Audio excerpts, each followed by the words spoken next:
So in this video we're going to talk about the front hopper. This is where all the integration happens between the truck or the piece of equipment loading or whatever it may be. A lot of it has to do with the type of material you're bringing in.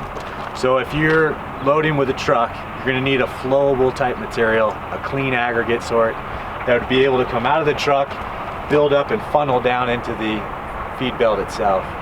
In the circumstance where you're running a wet road base, a topsoil, a stiffer type material that doesn't flow well, you'd want to bring the wings up closer to the 45-degree angle mark. We have a set of vibrators on either wing to help get that material to go center on the machine. But you'll need a second piece of equipment to load in that circumstance. So if you're doing a wet topsoil or something of that sort, a skid steer, a small loader would be perfect to bring that material to the hopper, feed it in as you operate. So on the front of the machine, a little more detail around the feed conveyor itself.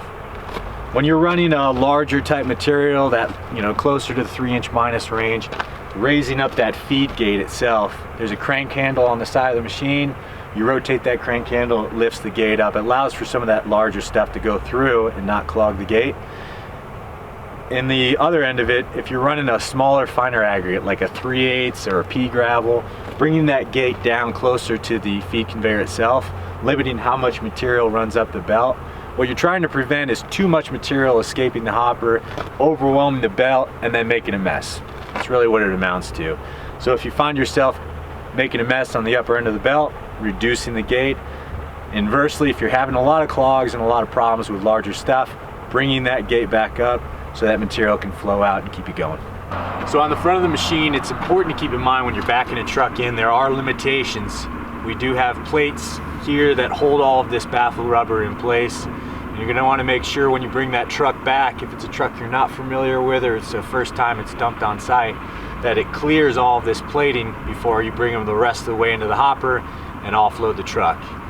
Best case scenario, he has a high lift gate on him. I'd utilize something like that to get that gate up and out of the way.